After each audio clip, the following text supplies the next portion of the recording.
Good morning.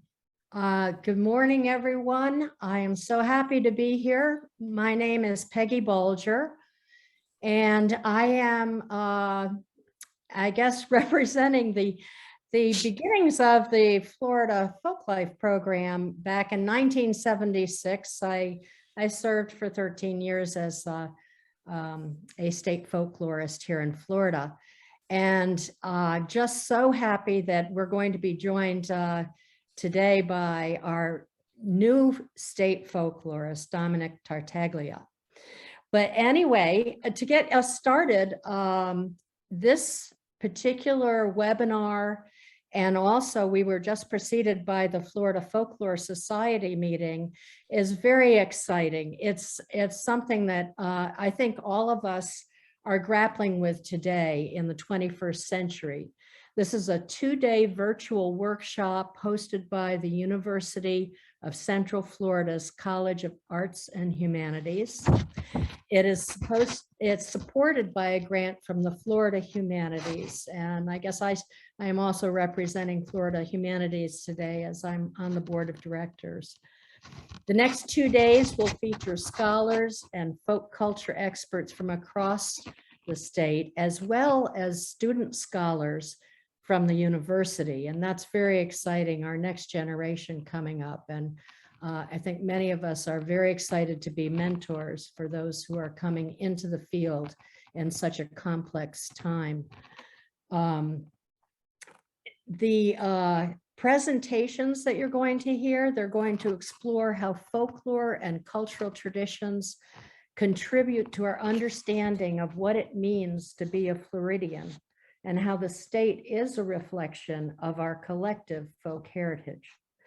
This gathering also is involving people who are on the Florida Folklife Council, which is the advisory council who will be advising Dominic in his role as the state folklorist. And we're very happy to have all of these different groups coming together, and we're happy to have all of you here.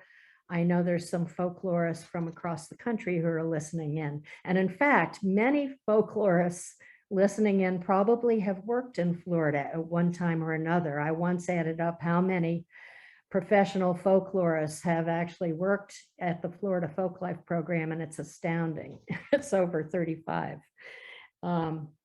During these 2 days, you're going to hear from nationally and internationally acclaimed scholars and artists, including African-American ethnomusicologist Dr. Portia K. Maltzby, Woodrow Wilson International Fellow Dr. Emily Wilcox, Florida Folk Heritage Awardees David Pinaflor and Marilia Carrasco.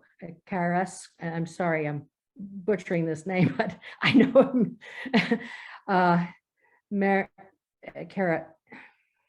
Carrasquillo. I've got it. Timucua Arts Foundation artist Shirabi Adesh, and the past president of the International Committee of Museums of Ethnography, Dr. Annette B. Fromm. Contemporary Mexican indigenous poetry specialist, Dr. Osiris Gomez. And most importantly, this event will provide graduate students at the University of Central Florida with an opportunity to share their research in our breakout sessions. And that's very exciting. The entire workshop, though, I have to say, has been conceived and organized by Dr. Lan Lan Quang, who is the hardest working folklorist I know. She has been working on this for a long time, and she's got a great team at the university that's put together how to do breakout sessions and Zoom sessions all at the same time. And she's an active member. Dr. Quang is an active member of the Florida Folklore Society. And she's also the author of the successful grant that funded this 2-day meeting from the Florida Humanities. So the topics we will explore in the next 2 days include a range of issues that illustrate how integral and essential the humanities are to our society today, and particularly how deeply resonant the field of folklore is to our understanding of 21st century communities and public discourse. From the invaluable contributions of our many museums and archives to the integral place of traditional African-American music in our American soundtrack, to the diverse soundscape provided by Florida's immigrant communities, especially India, Mexico, Central America. We are so rich in cultural assets, and we are excited to look at our complex Floridian population as the treasure that it is, hopefully bringing us together to face the challenges of the future. And I just want to conclude before I turn it over to Dominic Tartaglia, that many of you may not know that Florida really has been on the cutting edge of folk life studies and folk life presentation from the beginning.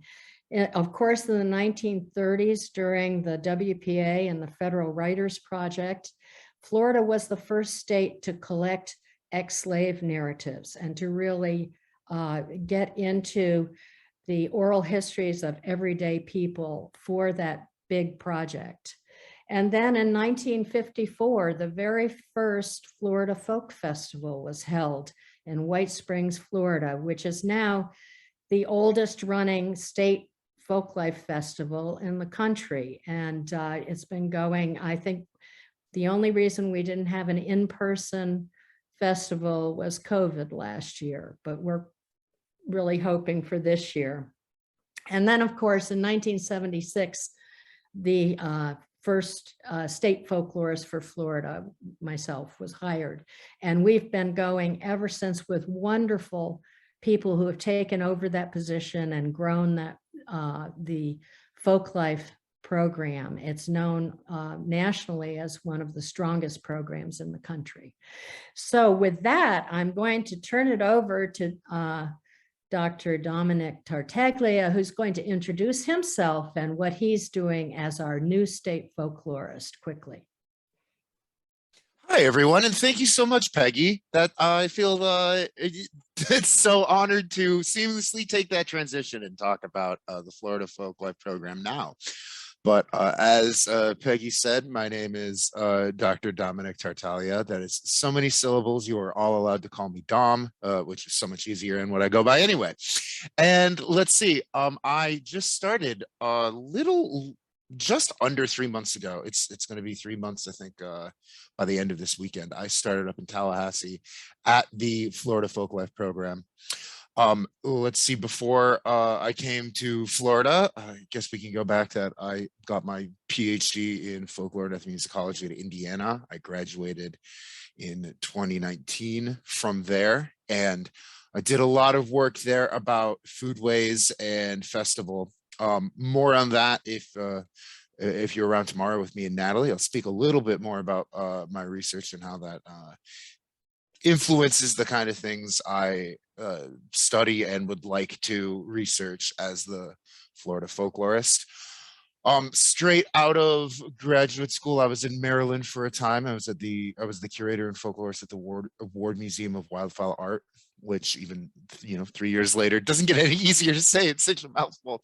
And I also started my own business in the pandemic, where I am the creative director of Wise Folk Productions LLC, and we're a group of folklorists who design and make educational video content, often live streams about folklore. You may have seen us if you were at the American Folklore Society.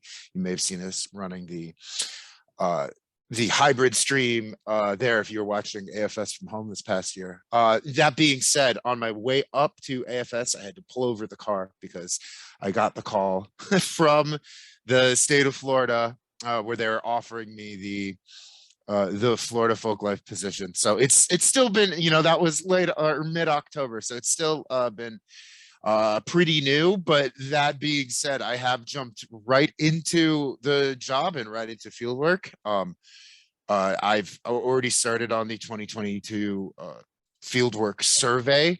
Every year there's a theme, or every couple of years there's a theme. Right now, the fieldwork survey is in the process of a 4-year cycle where we're trying to document the traditions or practices that have to do with each one of the 4 elements in the state of Florida. The previous survey was water, and I'm starting in right on fire. So I actually, all day yesterday, as long as I was in Central Florida, because I'm going to be on UCF's campus later today, and you'll see that on Zoom. But as long as I'm here, I booked some fieldwork site visits, and those were pretty fun. I was up in about Lake County yesterday morning, where I was doing fieldwork with a blacksmith named Kirk Sullins.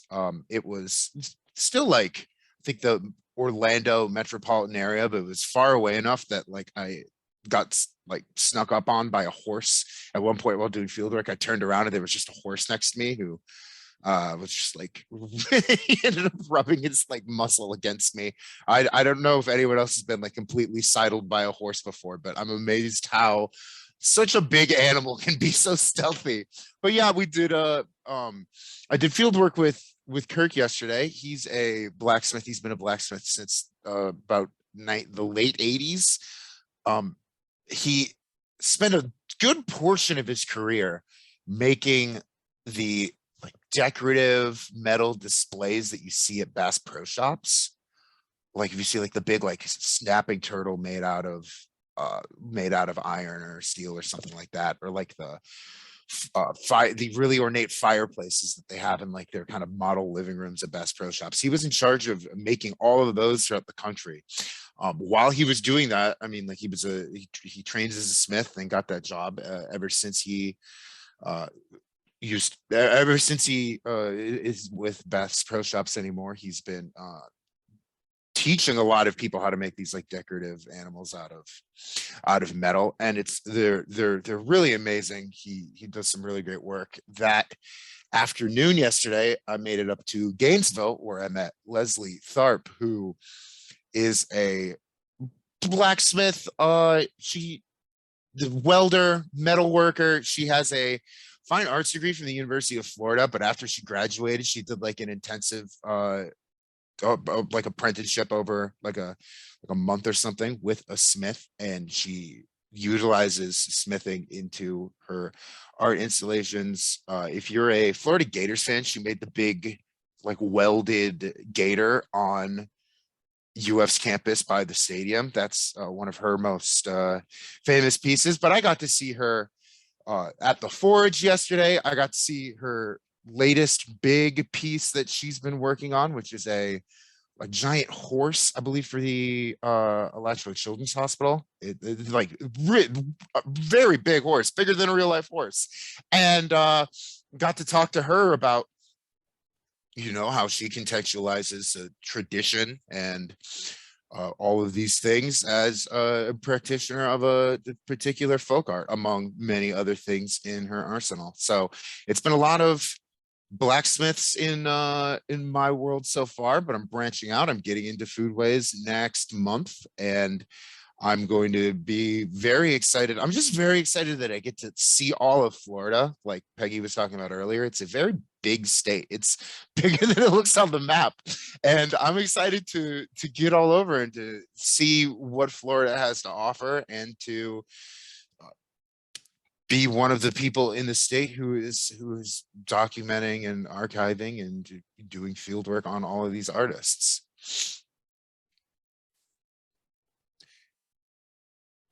Yeah, it's very exciting to know that these surveys that have been done by the Florida Folklife Program over the years have really been an asset way beyond the survey. So all of these materials go to the state archives over in Tallahassee.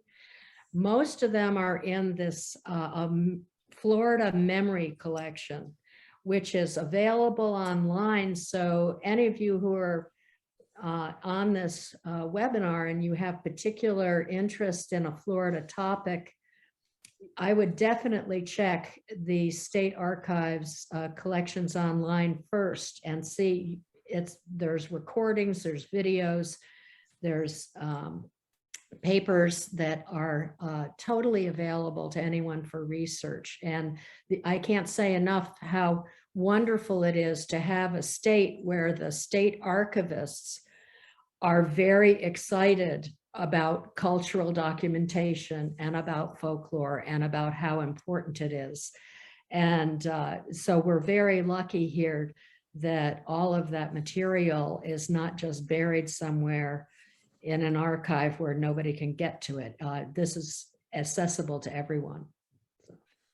I can't personally say enough about Florida Memory, Peggy. I guess I'm like a customer testimonial on Florida Memory, because before my interview with the state of Florida, I was on Florida Memory for 8 straight hours. I got lost in there, but there really is like so much, not just so much to see, but it's like so well, it's so user friendly, and it's like so well documented, and it's so easy to find the next thing you're looking for on there. And I learned so much going through Florida Memory. Now that I'm actually like working and met those archivists who work on Florida Memory, yeah, they do such a great job, and I am one of Florida Memory's biggest fans at this point.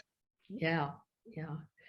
So I think that we should probably introduce Dr. Lan Quang, who will really begin the webinar. And thank you all for having us kind of open and say our piece. And I'm going to turn off my camera now and turn off my mic. And I will as well. Turn it over to the hardest working folklorist in the state. There we go. Thank you, Dr. Bolger and Dr. Tartalia, for the wonderful introduction to our workshop. They are being rather humble, and for those of you who come in slightly late and miss their self-introduction, Dr. Peggy Bolger was American Folklore Society's past president and an AFS Buckley Scholar, and she served as director of the American Folklife Center at the Library of Congress before rejoining us in the Sunshine State of Florida, where she established the Florida Folklife collection that she mentioned when she became the first state folklorist in the 1980s. And you also hear from our new state folklorist, Dr. Dominic Tartalia, whose introduction refreshed my memory about the excitement of doing field work. It is a lot of work, as you can tell from all the travelings and interviews that he's been doing in the just past few days after arrival. Dr. Tartalia is a graduate, as he said, of Indiana University, rather fresh 2019, where he received his PhD in folklore with a minor in anthropology and concentration in food studies.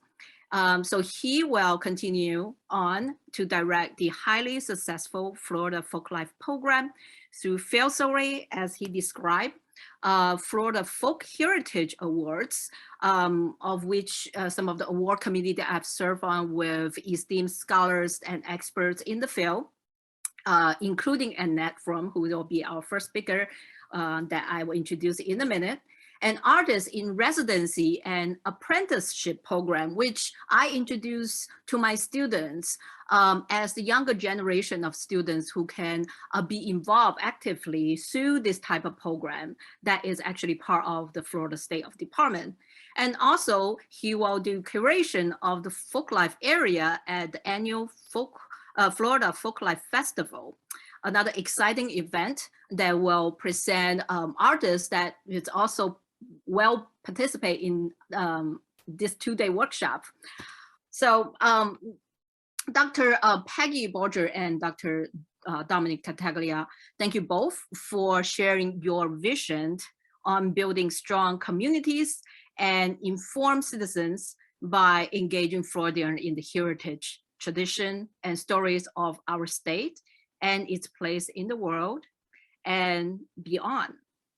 So moving back to the state of Florida, which has really had an increasingly diverse community in the recent years. Our university, the University of Central Florida, for instance, in addition to being a space grant university, is a metropolitan research university located in Orlando, one of the most visited cities in the world. And our university is well recognized for its outstanding commitment to diversity and inclusion. For instance, setting record with nearly 50% of students are minorities in last year in 2021. We are also a Hispanic serving institute among the few in the nation.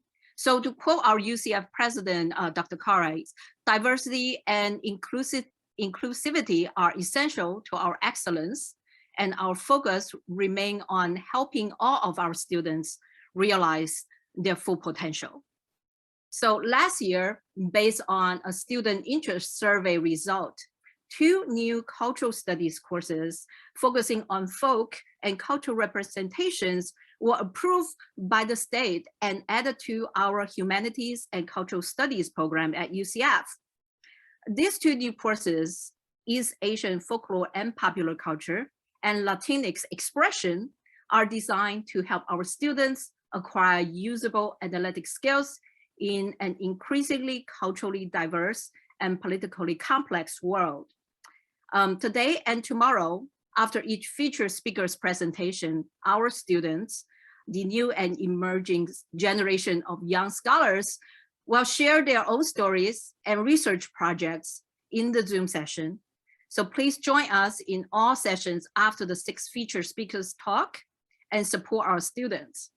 So I would like to thank the Florida Humanities Council for creating the Greater Good Humanities in Academic program, which provides university educators like myself the opportunity to further the public's interest beyond the UCF campus and form dialogue, connecting the academia and diverse community. Perhaps more so than ever, it is critical for us to rediscover our cultural roots and tradition as powerful factors that shape our understanding of the humanities. So today and tomorrow, please allow me to remind everyone that this is a 2-day event. So after today, there's another day. This workshop will introduce folk and cultural traditions as key sites in shaping the public's perception of race, ethnicity, civil rights, democracy, and environmental issues. Starting with our first featured speaker at 11 o'clock, 5 minutes late, Dr. Annette Forum, Chair of the Florida Folklife Council, Florida State Department, and past president of the International Committee of Museums of Ethnography. Finally, I would like to thank, in addition to my colleagues from the Philosophy Department, Nicholson School of Communication, and the UCF Library, the following units for their invaluable contribution to the production of this event.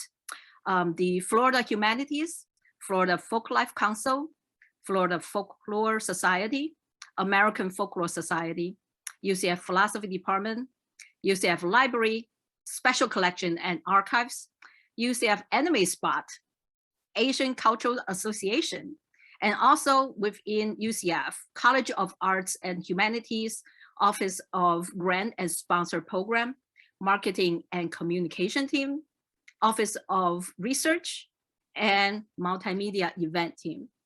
I will now turn to our first speaker, Dr. Annette B. Forum, so she can introduce her talk topic to our audience today.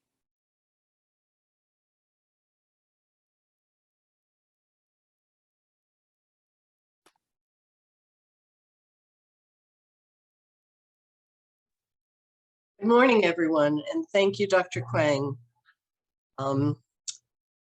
I think we have a new ritual here as we create our Zooms, and that is a sharing screen.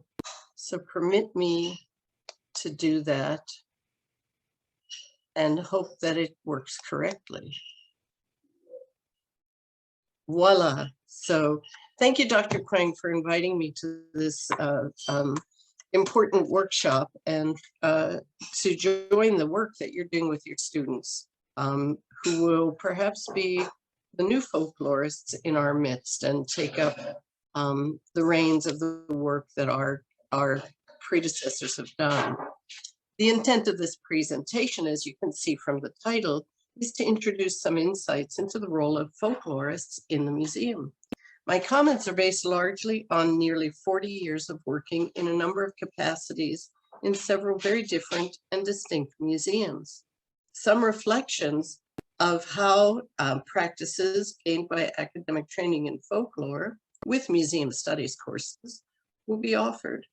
My focus is on how the methods and values of folklore and folklife practices rooted themselves in the working parts of museums, including exhibitions, education and public programs, collections, care and storage, and even basics such as administration.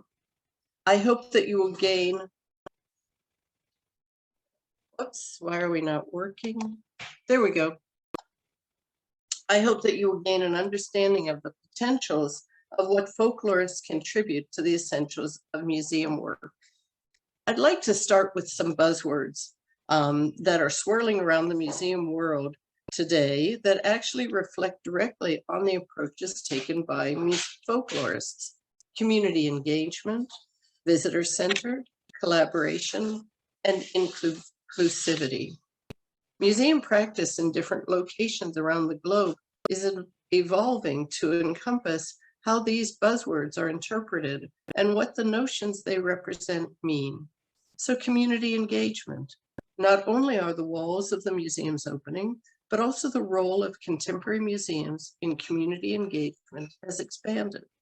Dewhurst has pointed out that some museums now explore social change in their programming in response to the call for museums to be more active, to be a more active force for civil society. Visitor center refers to the needs and interests of our public, which have come to the fore in visitor-centered exhibits and public programs. As a result of outreach to the community and potential visitors, museum doors are opening to wider audiences who are coming to see themselves in the museum and as part of the museum, more importantly. Collaboration. According to Piers and Brown, underpinning these concepts is the notion that museum work is a collaborative practice. For one thing, teamwork between the staff members, but beyond that, one aspect of this sea change is the nature of relationships between museums and their source communities, the communities from which museum collections originate, according to Dewhurst. Museum work is no longer a one-way relationship in which the museum holds curatorial and institutional authority. Objects and information about them rely upon source communities in agency. For example, the National Museum of the American Indian at the Smithsonian has implemented, or long ago implemented, a methodology called shared authority. According to Jim Pepper Henry, the principle of making sure that Native peoples had an equal say or an equivalent authority as the curator would have in terms of developing content and interpreting collections. Finally, inclusivity. We see people who, for whatever reason, have been denied involvement in mainstream economic, political, cultural, and social activities addressed by all facets of museums. This includes minorities, indigenous peoples, migrants, refugees, even more so today, the elderly, persons with disabilities, and members of the LGBTQ community. Acts of inclusion and opening up to historically marginalized communities have become a key challenge for contemporary museums.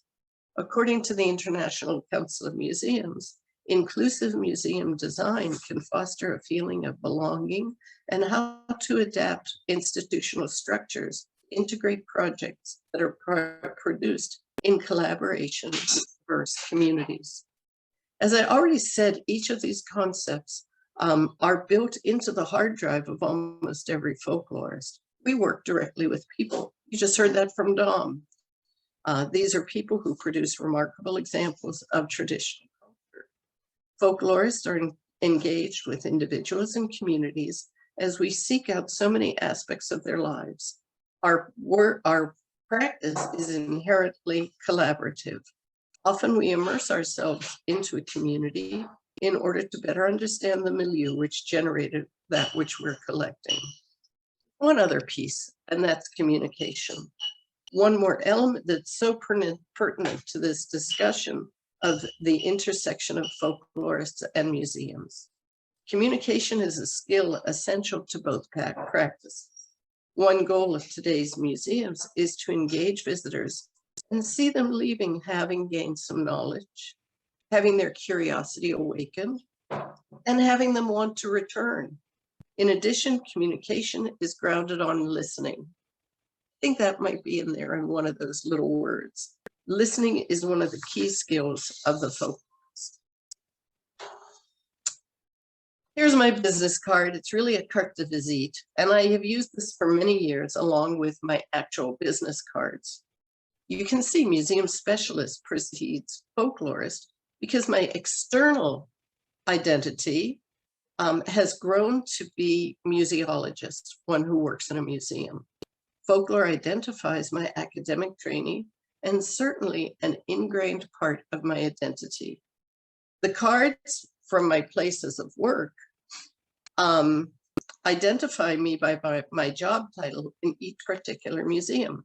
Wherever I go, whatever I do, the folklorist accompanies me, shapes my approach, and colors decisions in the workplace. I'd like to illustrate with examples how this has been accomplished and how folklorists, by our training and approaches, fit directly into the fiber of several aspects of museum practice. You'll also see that the buzzwords I introduced to you are not mutually exclusive. Community engagement, let's start there.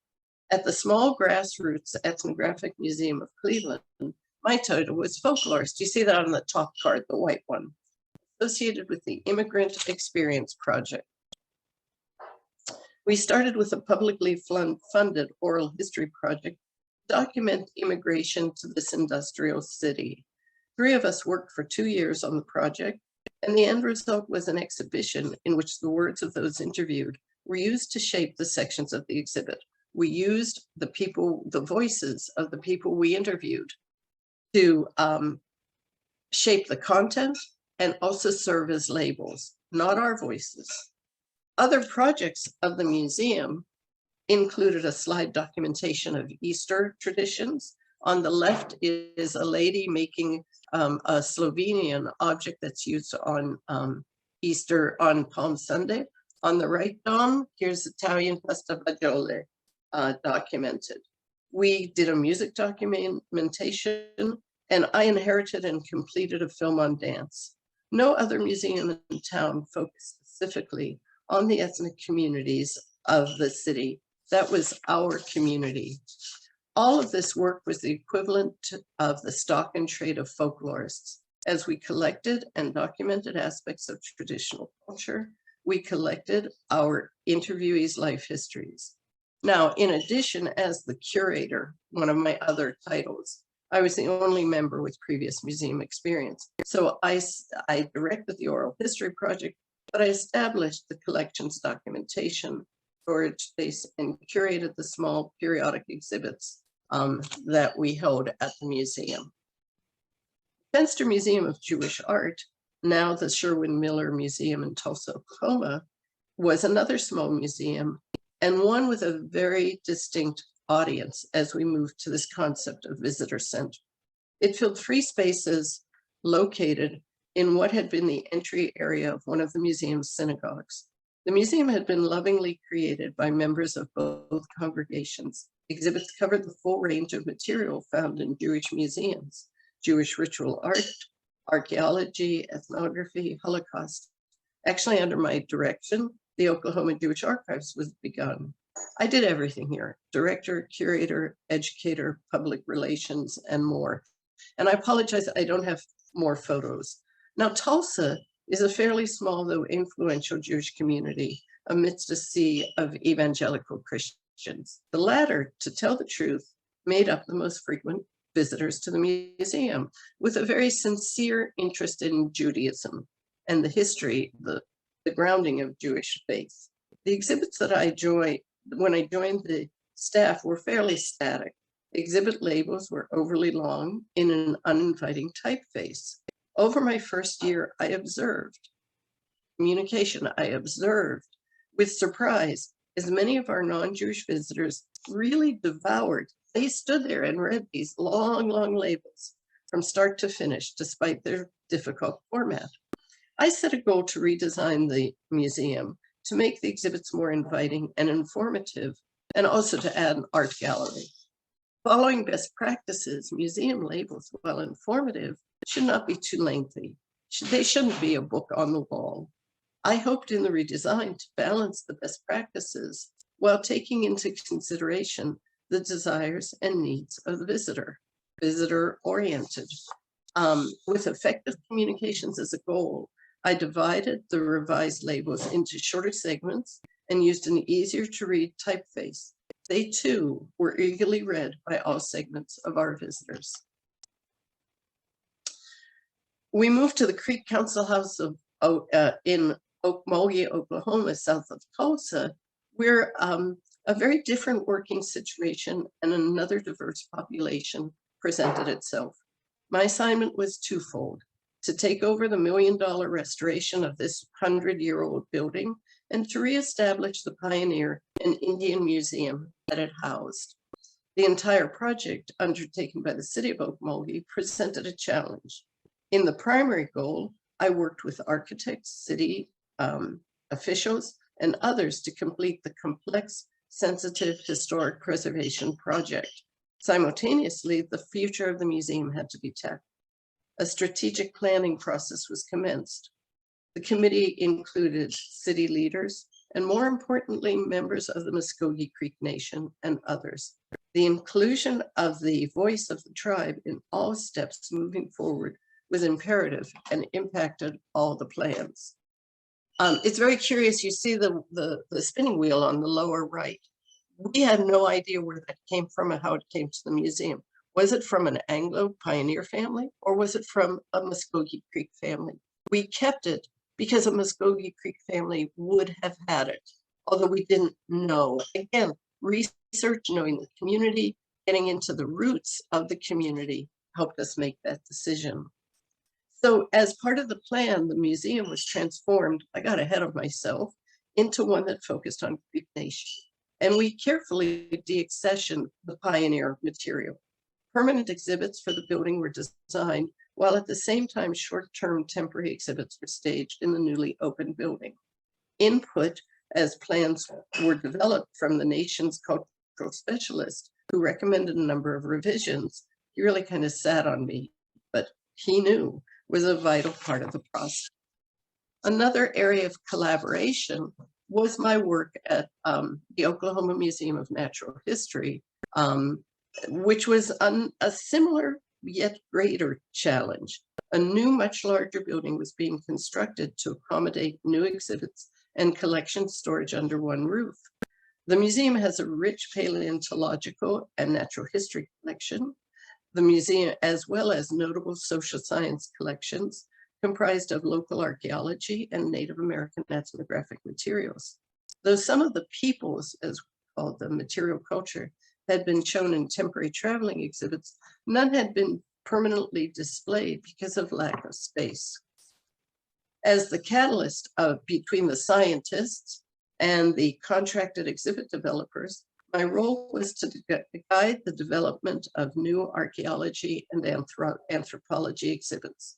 Part of the assignment was to assemble a Native American advisory committee, which would be drawn upon during the content planning process. In fact, This intertribal group, representing many of the nations of Oklahoma, became active members of the planning team. They brought knowledge and, perhaps more importantly, perspective to the content of the exhibits, which emerged from lengthy meetings. Perhaps even more significantly, when the collections, we'll go back to that, when the collections were reviewed with museum staff, outdated, incorrect records and information were updated by the cultural specialists. In other words, the community members. Dewhurst has noted, community members are part of the process, not just work with museums to provide their perspectives and continuing meanings of the artifacts. This is really interesting. When we came to designing the exhibit on the Western tribes of Oklahoma, I worked with a graduate student who was Native American, and we brought several ideas. The tribal members sat there for the whole day, ignored my ideas, and came up with this idea, as well as the idea that they cherish their children. So this exhibit emerged exclusively, not from collaboration, but from the input of the tribal members. It also showed 20th century life in the communities. Inclusivity. The Jewish Museum of Florida is strategically located at the juncture of ethnicity, the area of folklore studies in which I specialized. It has also positioned itself to be the voice for multiculturalism in the area. East of Eden was an intensive participatory exhibition project undertaken by the museum staff and artist Jerry Beck. As Director of Education and Public Programs, I worked with the curator and the artist to coordinate the multifaceted project. For the team, I reached out to public and parochial schools with a mixed medium workshop curriculum. I was responsible to familiarize students with the history and variety of breads. The artist presented them with dried breads and other materials with which they could create their own visual stories. All of these items were assembled to decorate the house of bread you just saw, which was installed in the center of the museum. Jewish challahs, bagels and matzot, pizzas, Cuban bread, and baking pans were the canvases on which the students created. They also contributed recipes reflecting their ethnic origins for inclusion in the exhibit catalog. Passages, Stories of Immigration, was another exhibit that celebrated the multicultural reality of South Florida. 7 Painted Doors by Beth Grossman showed the story of her great-grandmother's immigration. You can see it on the left, her immigration story from Russia to America. Extensive outreach to schools and individuals in the community brought together objects from Greece, Korea, Cuba, Nicaragua, and elsewhere to fill in the story. You see 2 children, a Cuban student with her casita, a Nicaraguan child with his plaque showing reference to his Nicaraguan origins.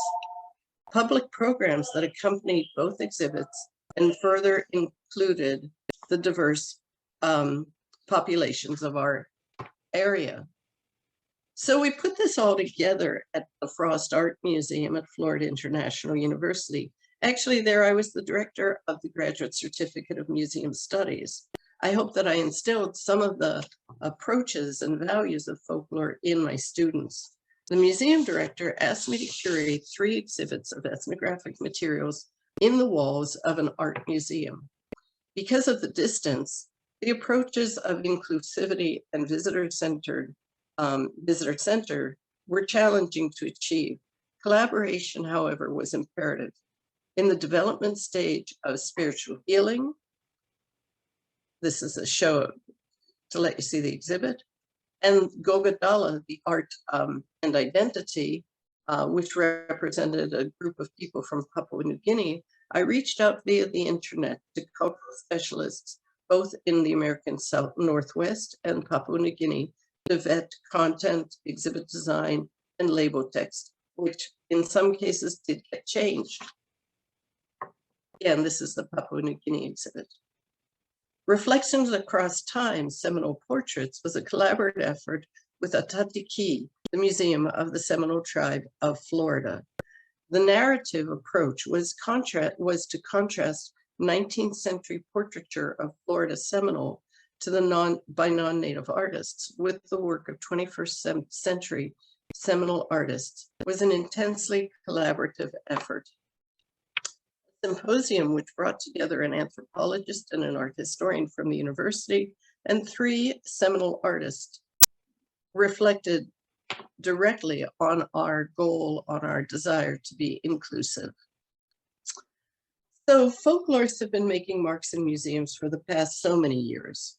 Primarily, they've worked in capacities such as programming, especially in creating festivals. My work in museums for this time ranged from curator to director, to exhibition developer, to educator, and more.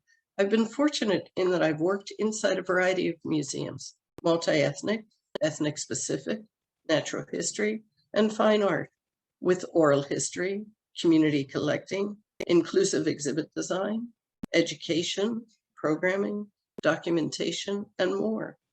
I'd like to characterize my experience of a folklorist working in museums as working in the trenches. In each case, I brought techniques of folklore such as oral history, collecting, documenting fieldwork, and community outreach to each position. As Piers and Brown reported, whether it's through appreciation for oral history, collected stories, fieldwork, expressive material cultures, or a more inclusive view of expressive culture, folklorists are especially helping foreground the community voice in museum exhibits, collection development, or access and educational programming. Training in folklore taught me to value the voices and agency of the people with whom I work. As a folklorist in the museum milieu, I felt it was essential to bring to life the conceptual buzzwords that are now filling the airways: community engagement, visitor-centered, collaboration, and inclusivity. These approaches, viewed as new relations, are how folklorists have approached their work in general and what we bring to the museum milieu. Thank you. Welcome back, everyone. Hello. We had a wonderful session this morning, starting with opening introduction by Dr. Peggy Bolger, who served as director of the American Folklife Center at the Library of Congress, and our new Florida folklorist, Dr. Dominic Tartalia. And then we have Dr. Annette Fromm, chair of the Florida Folklife Council and past president of the International Committee of Museum of Ethnography, that gave what I would describe a moving presentation on the critical role folklorists played in the field of museums and heritage studies and practices. So our morning session ended with a highly engaging Q&A session, discussion session, and also include 2 student presentations that was really well done. I would like to start this afternoon's session by introducing Dr. Osiris Gomez, an expert on indigenous poetry, very interesting, and also Dr. Stacy DiLiberto, and Latinx cultural expert, and my colleague at UCF's philosophy department, who introduced Dr. Gomez to us, so he can be here with us this afternoon at the workshop. Stacy, I turn the mic to you. Great. Good afternoon, everyone. Thank you for having me. I have the esteemed pleasure of introducing my colleague, Osiris Gomez, who is an assistant professor in the Department of Spanish and Portuguese Studies at the University of Minnesota, Twin Cities. He earned his PhD in Hispanic Literatures and Languages at the University of California, Santa Barbara in 2020. His research examines the transformative effects of community-based efforts, as well as the revival of indigenous philosophies and oral-based poetics in contemporary bilingual indigenous literature of Mexico. He is the founder and director of the international conference Encuentro de Creadores y Especialistas en Lenguas y Literaturas Originarias. His latest publication, Caleidoscopio Verbal, Lenguas y Literaturas Originarias, 2020, brings together Indigenous and non-Indigenous writers and scholars from across our continent whose work examines the social and editorial challenges for minoritized languages. He also currently serves as associate editor for the Hispanic Issues Journal of the University of Minnesota. And his talk today, which I'm so looking forward to, is titled Beyond the Glorious Past, Higher Education's Debt to Indigenous Peoples' Literature, Culture, and Thoughts. And with that, I will turn it over to Dr. Gomez. Thank you, Dr. Stacy. First of all, I just have to express my gratitude to you for making this introduction and for making it possible to meet Dr. Lan Lan too, who has been a great host all throughout the organizing of this conference. And I want to thank, of course, the University of Central Florida and everyone here present.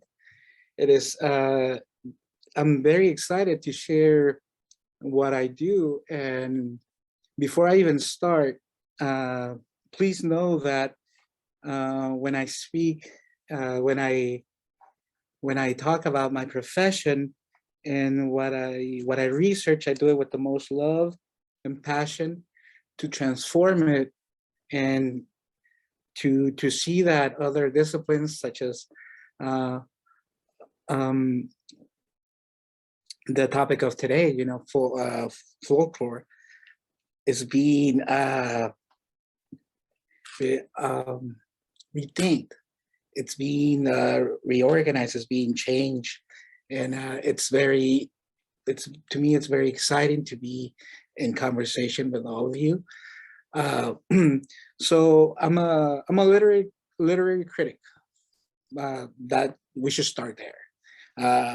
I consider myself a Mexicanist because I specialize in Mexico. And in that category, well, I teach literature, culture, and Mexican culture in every sense. And what that means to me is teaching all the cultures that are in Mexico. And that also includes indigenous peoples, Afro-Mexicans, and people in diaspora, immigrants such as me. So here you are in front of a person who I consider myself binational. I'm Mexican and I'm also American. I came here to the US at a very young age. I was 9 years old, and I was fortunate enough to receive an education in Mexico and continue my education here. And that gives me such a perspective on how much I can transform who I am, what I teach, and what I publish. So it's very exciting because this conference comes in a time where I'm very excited about showing some of the work that represents my transformation as a scholar. First of all, I'm so grateful of specializing in indigenous literatures and cultures. And because it has changed me, it has given me a whole perspective on how we approach art, what is our relationship with literature, with poetry, the way we approach it, the way we talk about it, the way we promote it, the way we critique it, how we want to make it better, how we want to make it more inclusive, and that's very exciting in this context of the conference. So, being a decolonial thinker doer that I consider myself now, and a non-indigenous scholar, I have to say that whenever, all throughout my career, I've been transformed in the sense that I cannot read indigenous poetry and not let it change me, and not make myself part of the change that is contributing to the activism, the linguistics aspect of it, the political side, not only the aesthetics. So to me, considering myself as a changing person, that's the decolonial practice. We cannot just say that, oh, I'm a decolonial thinker. No, I'm training myself in being a decolonial thinker. But not only that, we don't only have to think in a decolonial way, we have to do things in a decolonial manner. And that's what I'm here for. And I was very excited to see that everyone is speaking of the same things. And in one way or another, I was very excited to hear the work that museums are doing, and the work of inclusivity, and how we're working with indigenous peoples and making a new way of things, new methodologies. So my presentation is something that is very personal to me. I think that also being a decolonial thinker is acknowledging that I'm a person, I'm a scholar, I'm a civilian, I'm a community member, and I'm also a bilingual, binational human being. So how do I bring that to my scholarship, to my work, to my teaching? So all I can think of is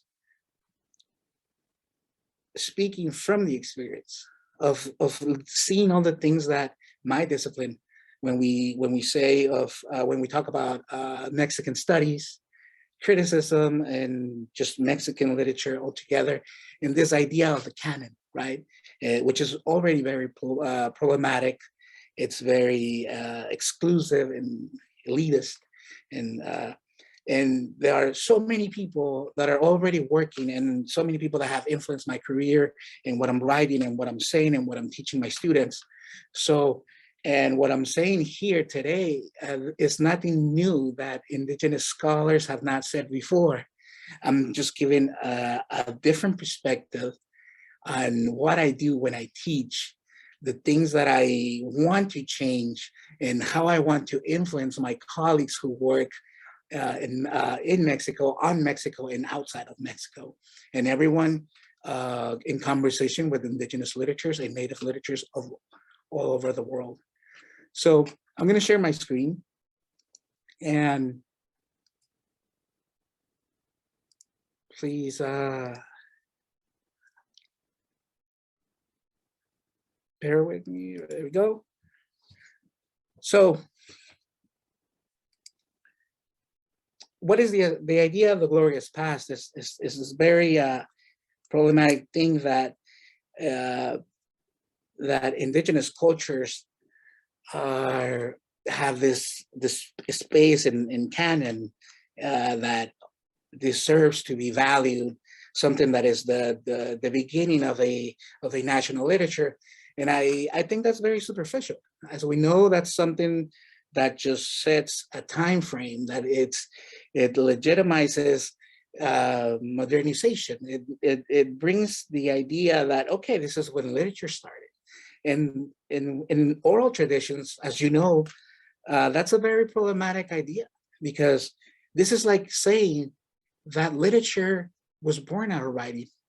But let me remind you, as we all know, that we've been composing and writing and creating art way before writing. It was done orally. It's being continued to do.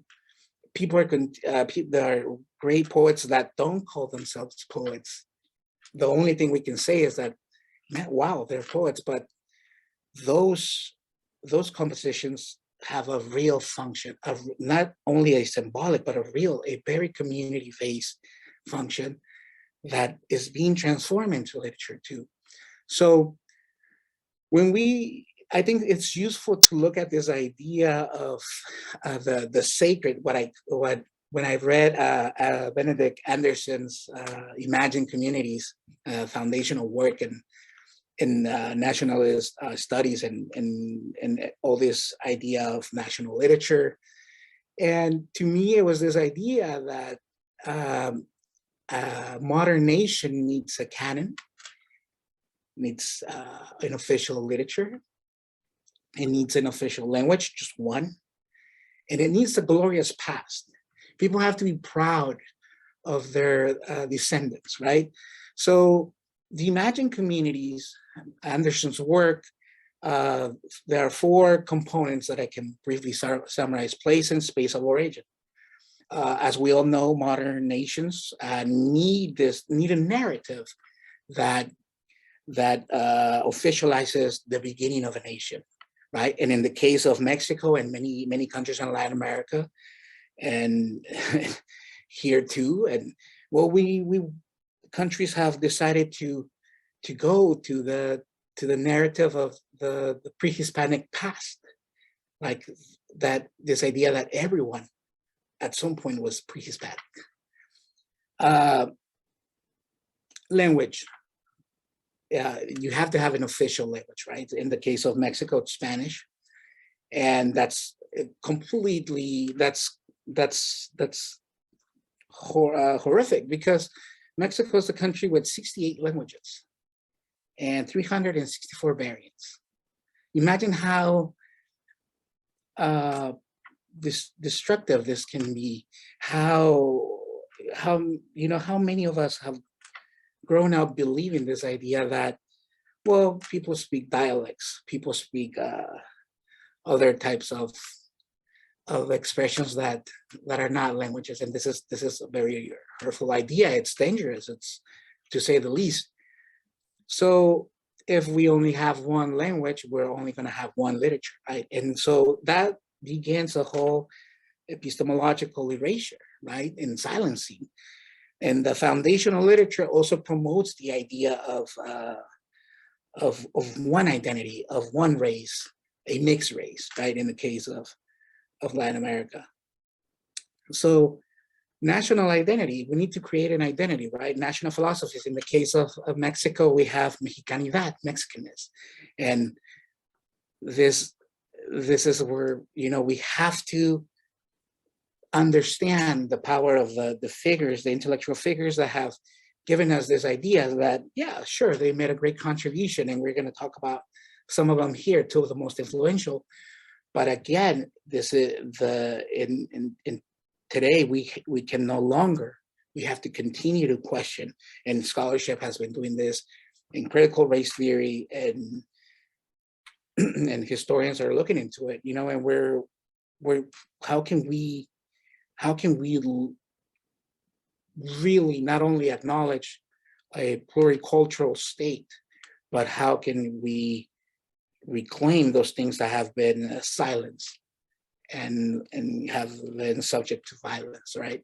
So building a nation implies building an academic entity that will proliferate and sustain a project. And this is the project, just like decoloniality, it's the work of centuries, because you cannot change, you cannot be decolonial from day to night, right? It would be nice, but surely it's not the case. So nations are built in part through the silencing of indigenous peoples. Linguistic hegemony is imposed by narratives that create a superficial sense of community, right? Because when we say, I'm a Californian, I'm a Mexican, I'm an American, and we believe that every single person here feels the same way, that they identify as an American, as a Mexican, and that we all believe that we all come from this idea of the melting pot, right? Or of the mestizaje in the case of Mexico, right?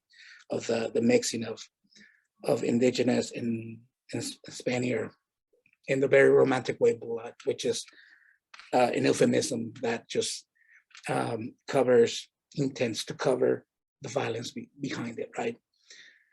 So myth and folklore can be used as a method of search for the spirit of the nation, right? And when we do those things, many writers in the beginning of the 20th century look for that spirit, right? Even in the 19th century too.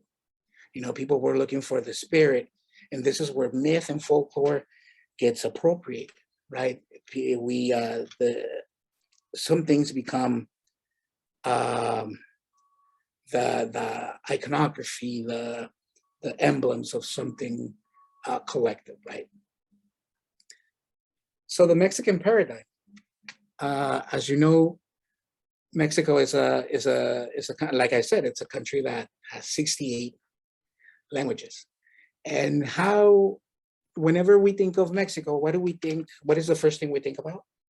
oh, that's the Aztec land. It's people, the glorious past are the Aztecs, this imperialistic, this great warrior society, and many other, it's something that it's a political project. We know that, right? It's a political identity. And so when we look at the Mexican flag, we wonder, okay, so why is this eagle devouring the serpent? How does this represent all the Mexicans, right? And it's a myth, it's the founding of Tenochtitlan, as we know that nomads walking from the southwest, to Mexico, the tribes that walk down towards Mexico, they were looking for a sign, where to build this Tenochtitlan, Mexico Tenochtitlan, and so the modern state takes this myth and builds this narrative that gives Mexicans pride, and that it becomes the arms, it becomes the emblem of what it means to be Mexican. And so mestizaje at the heart of Mexico. So this idea that, and from a racial perspective, that Mexicans are all mestizo people, half Spaniard and half, and I leave a blank, insert cringe, what is this? So what do I choose? What kind of, this creates a new dilemma, a new confusion. What am I? Am I an Aztec? Am I a Mayan? What am I? And this is when I'm speaking straight from experience, from being a 5-year-old, 6-year-old, 7-year-old studying in Mexico, and being told that my ancestors are the Aztecs, that I descend from this, or the Mayans, probably, so it creates this idea. So the mestizo becomes a very empty, general idea of what it is to be Mexican, right? And all throughout primary education, we don't question it because we're being told that by our instructors, right? But this critique is something that we're all part of the colonialism that lives and still proliferates. We're not blaming because we don't know it, because we haven't been told, because we haven't looked at the profoundness and the problematic ideas, principles behind this. So when we say that the past, when you think of the pyramids, you think of all this, you think of rancheros, you think of mariachis, and the glorious past is the Aztec. Well, what about Afro-Mexicans? Where do we see them depicted? In Diego Rivera's Tarde Dominical, which I have here in the slide. This is Mexico. This is all the revolution, the colonial times, the revolutionaries, and where are they? And it's this very it's the depiction of mestizaje. It's the mestizo experience. So this is where it gets even more problematic. And when we believe that ancestral Nahua mythology, because when we talk about the Aztecs, really we have to talk about that they belong to a bigger group of people, which was the Nahua, which are still living today. Then being Aztec was just more of a political entity. So when you strip away this Nahua mythology knowledge, because it's knowledge, because it's myth, because it's story, right? It's an art of storytelling. You take this history, artistic expression, the codices, the iconography is appropriated by the state, so thus hyperbolizing and centering Aztec/Nahua heritage among disciplines in academic spaces. And here I'm speaking in a broad range, in the humanities, because and other sciences too, because this narrative, it becomes a part of anthropology, religious studies, you know, it becomes a part of philosophy, you know, it becomes especially philosophy, you know, when we're talking about culture, you know, we always have to question, what is culture? You know, where do we draw the line between what is culture, what is popular knowledge, and what is philosophy? And we always tend to think, well, philosophy comes from the Greeks, philosophy comes from the West. So it was very late into the 28th century that scholars like Miguel León Portilla and Ángel María Garibay Quintana started looking into the philosophies of the Nahuatl people. So it's been a very slow process of humanizing, even humanizing the Aztecs, you know, because when we go to Hollywood, when we go to a popular belief, you know, you think of the Aztecs, you think of sacrifice, you think of violence, right? But it's more than that. And the scholarship that I just mentioned is about that. It's about knowing that, well, we have to look back. We have to look back into the other works. But those works are problematic because those works are considered in the Mexican canon, they're considered the great works. So I'm speaking of Cantares Mexicanos, attributed to many rulers, Nahua rulers, Texcocan too, and Codex Mendoza, of course, the Mayan Popol Vuh. All these works have been set in very superficially to be the beginning of many literatures, right? And of course, we have to remember that these are colonial, many of them are colonial documents. Everything was already changing. So going back to Mexican history and the way, you know, and the point I'm trying to get across is how dangerous this idea of being Mexican, of Mexicanidad, how much impact it has had all over the world. So I'm here, I'm presenting two of the most influential Mexican thinkers of all time. We have Jose Vasconcelos, who became the Secretary of Public Education after the revolution ended in 1920. And this thinker, this philosopher, very heavily influenced by Nietzsche, by this idea of the Uberman, you know, the superhombre. You know, he developed an idea of the fifth race, you know, that of this extreme hyperbolic mestizaje that will rise from the mix of African Mexicans, Oriental Mexicans, and of course indigenous people and the Spaniards. You know, this Mexicans in Latin America, all the other countries, we were going to be the super race. You know, and of course, look at how problematic it is. You know, so it's also a very important work because this book, La Raza Cósmica, and look at the title, The Cosmic Race. It's one of the most influential books. I mean, it's such a brief essay. It's 35 pages. It's a futuristic essay. And it just ignites this huge pride and discussion and optimism and the idea of this wound that, you know, this romantic idea that Mexicans, since we are the product of a violent invasion, and we have this wound that hasn't healed because we don't know who we are. We don't know if we're Spaniard. We don't know if we're indigenous. We don't want to be indigenous because we don't want to be close to that bad past. And again, the past.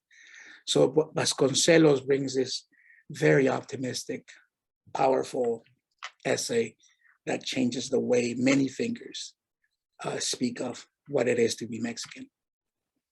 Years later, Octavio Paz, you know, and of course we know him as the most influential poet of Mexico, perhaps even Latin America, who was the Nobel Prize winner, Nobel Prize in Literature winner in 1990, who, by the way, Harold Bloom said that his most polemic book, El Laberinto de la Soledad, The Labyrinth of Solitude, a book that speaks about this dilemma, this problem that we have, this dichotomy between our past and the present, and this idea that Mexicans have all these possibilities, but we can't reconcile our past and our present. So it's this exploration, this examination of all the things that made us weak, but how we can maybe surpass them, and how we become this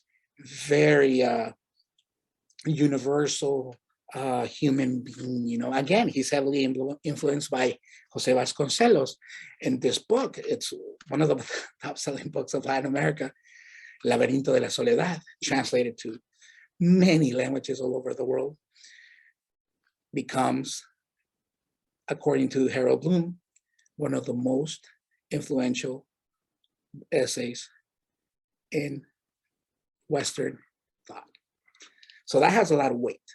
And of course, how many of us were trained in that idea? How many scholars, how many generations of PhDs, how many PhDs went on to teach and began to question every question, and how many of us went and actually took a minute, you know, to, is this really me? Does this really define me? Does this really define me as a person? And of course, it's a very contested idea that there are hundreds of books on this and how problematic the idea is, but the impact is there, you know, and this is what I say, that when we speak of the Mexican literary canon, we reinforce the idea that only imperialistic peoples develop and practice rigorous, aesthetically and intellectually important work.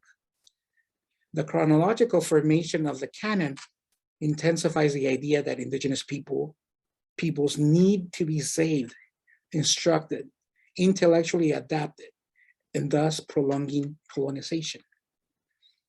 Because because we have to be very practical. When you look at the Mexican canon, where are the works by indigenous writers? There are only 2 or 3 that I can name, you know? And those are works that, yeah, they're important, but they're not as influential as the best.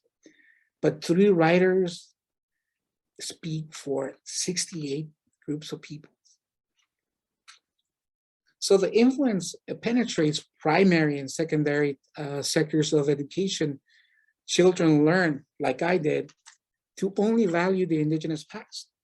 You know, to say that we were great Aztec warriors, that we come from thinkers like the Mayan, you know, who can make great pyramids. But what about the Mayans that are alive? They're not great. What is this idea? What are we promoting? So intellectual scholars and artists from many disciplines are formed in this manner. Artistic production replicates the mestizo narrative, even if it doesn't do it explicitly. It's there because it erases it. How many books, how many bilingual books do we have? It's not until and this is where I come in, right? It's not until 1970 mostly, where we begin to see indigenous literary production. So what, you know, and this is something that comes from community-based efforts, you know?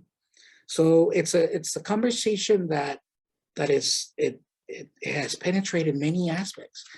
Here I have this painting, Sotero Constantino, by Zapotec artist Demian Flores, and it's very intriguing because it's this ghostly figures.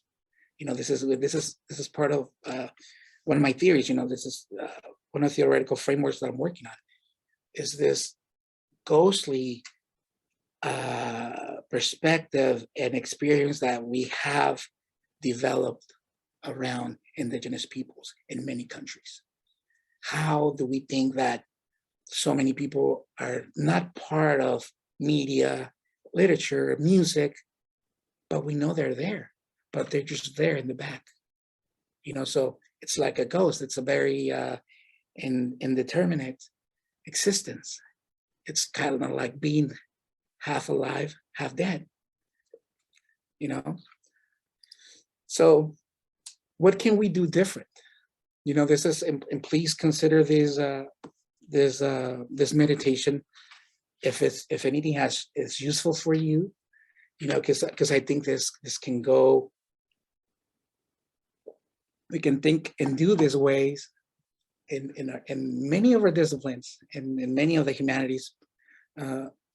So as an instructor, what change have I been through?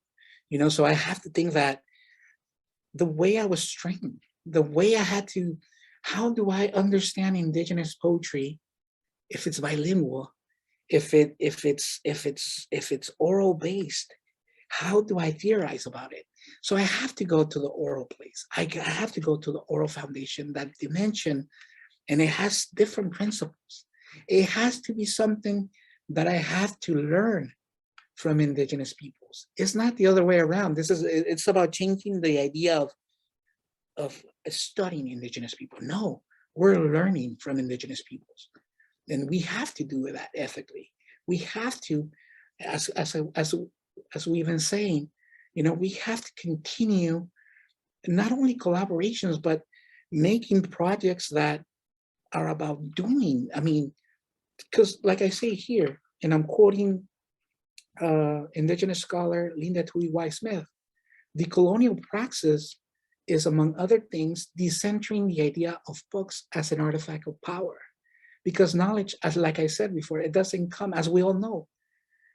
The spoken word is more powerful. It's speaking is doing and thinking. When you speak, you also do, and that's very decolonial. That's decolonial practice. But when we criticize, when we critique a piece, so we have to. I myself, as a scholar and as a teacher, I developed this idea that I have to allow my students to have a different encounter with literature.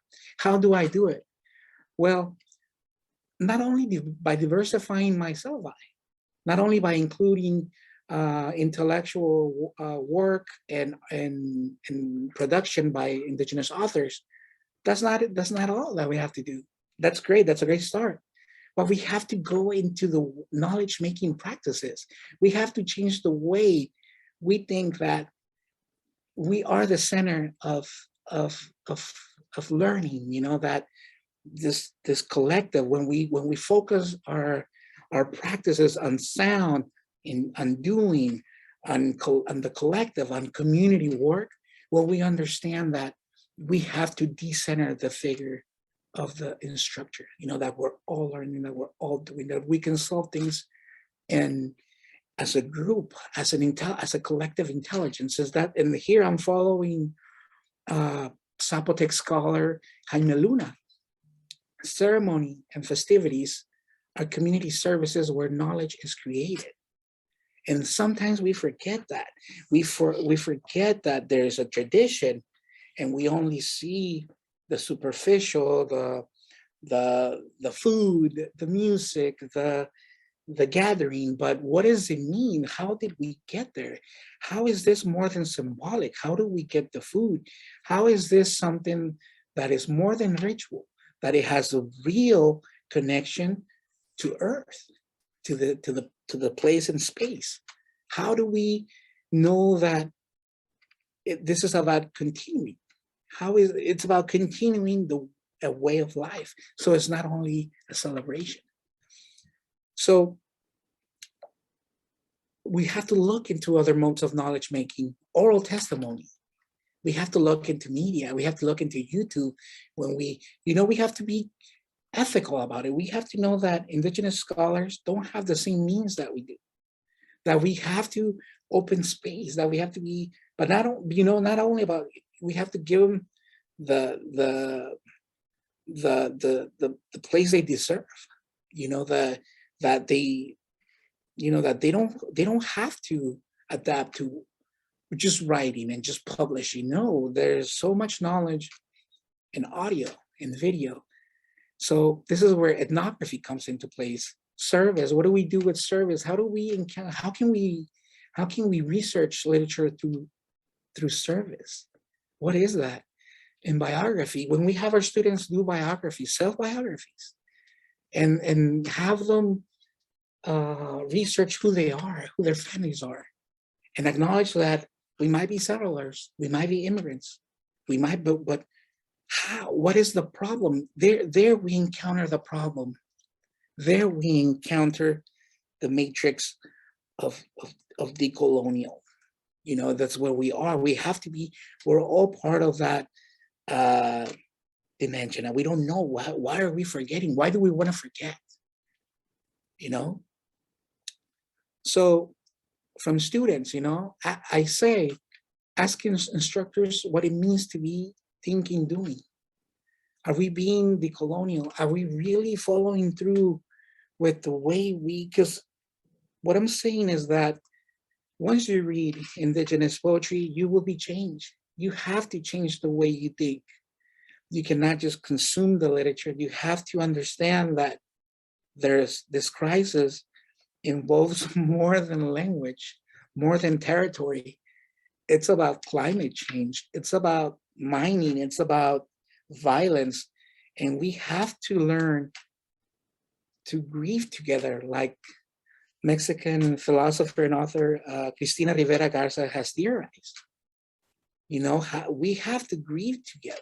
We have to know that the human condition, we all do wrong, and that we're all part. We cannot ignore when other people suffer, because we are suffering in some way, and we will all suffer sooner or later because we share a space. It's not, you know, when we think of the glorious past and all these ideas of, oh, indigenous people are in their communities, and how far are we from communities? How far are we from those spaces? Communities are everywhere. But, you know, so it's a crisis we all have to do. It's about changing. It's about profound personal change, I believe. And I think that's what, I think that's Walter Minolio, you know, I think it's a great start, you know, to think and do. And other indigenous scholars are saying that, you know, we have to look like Silvia Rivera Cusicanqui, who's saying, if we don't acknowledge that the human being is not the center of existence, and that we're really just interconnected to every single human living entity, then we're failing. We're not doing anything. You know, there's the interconectividad, you know, so that's, I want to close there, and I hope you guys have questions. I'm looking forward to the conversation. Thank you.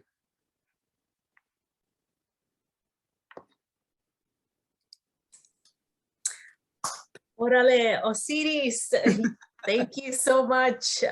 So much to unpack. Such a wonderful presentation. We have about 5 minutes left in this particular room before we break out into the Zoom session. And what I think is wonderful is that the 2 student presentations that you'll see coming up, there's some connections there. So I'm just so excited. I don't know if anyone has maybe a closing idea, or if we should just move to the next room, but wonderful, wonderful job. Wonderful job.